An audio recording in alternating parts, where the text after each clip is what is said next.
everyone, and welcome to the Wild Side with me, Clay Carbajal, right here on Zoo Nation TV, coming to you from a starry night here in the great outdoors.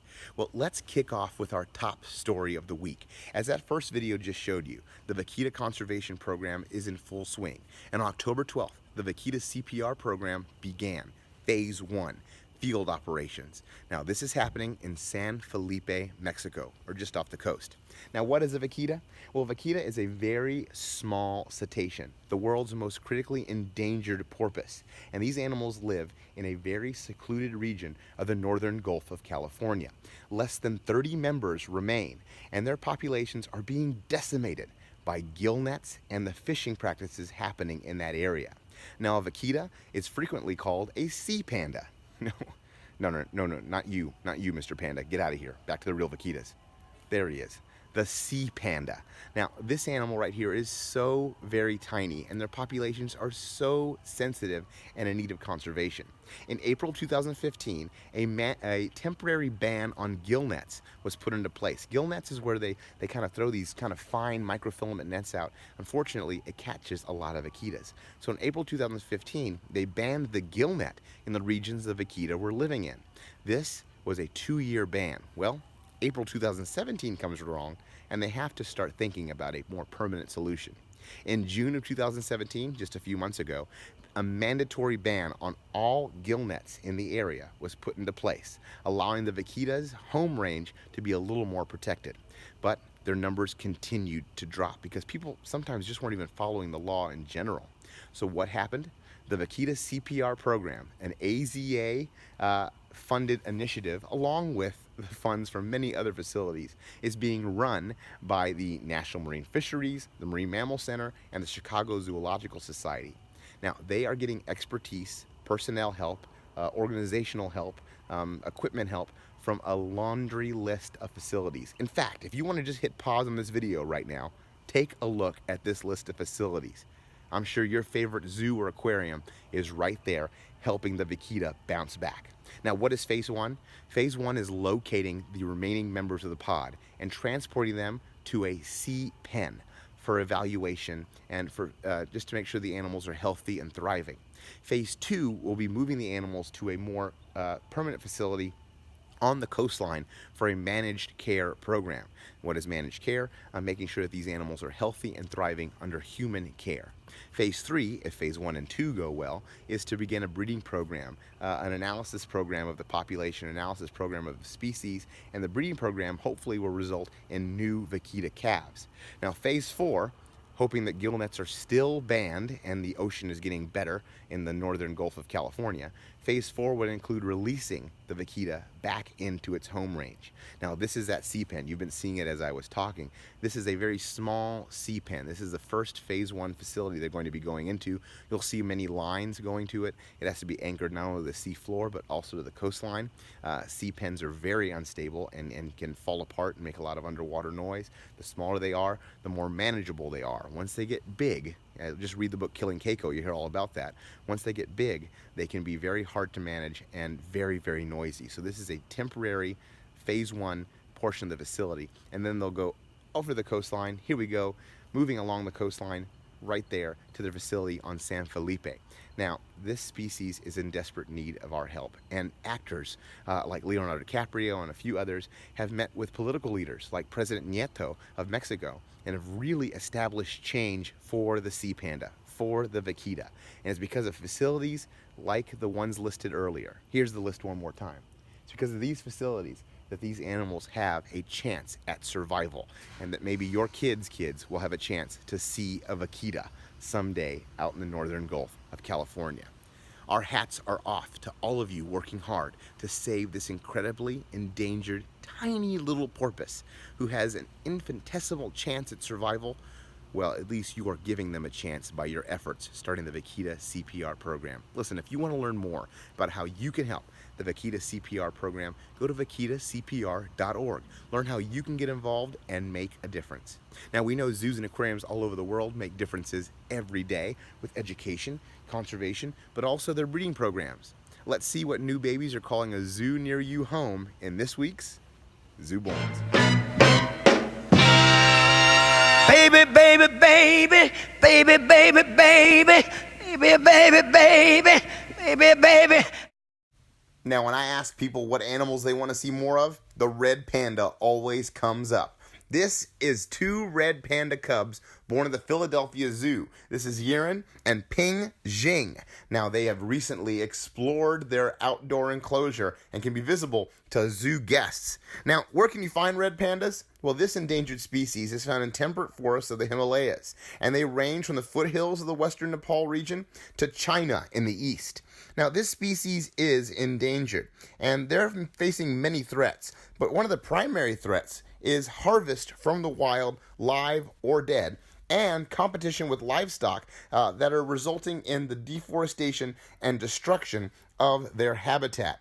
Now, these animals are listed under CITES Appendix 1 as a species classified as endangered, and they've been on the IUCN Red List since 2008.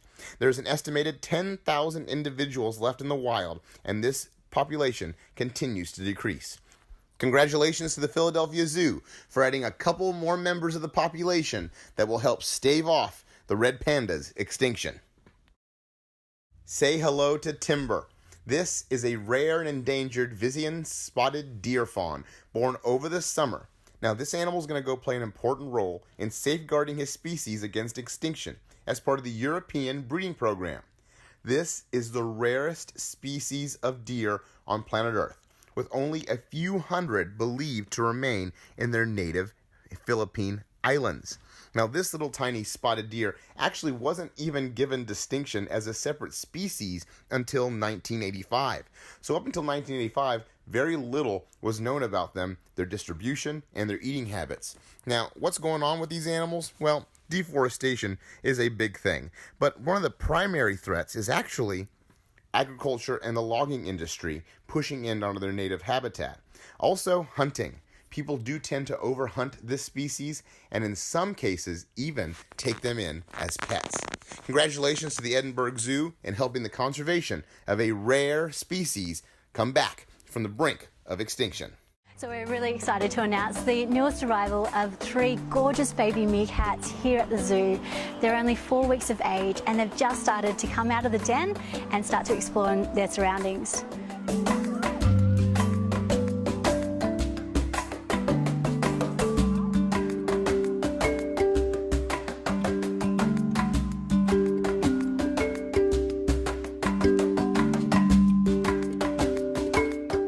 Meerkat family also consists of 2 very protective brothers. They're constantly keeping an eye out for any threats, but also, whilst on babysitting duties, teaching the newborn pups the meerkat ways.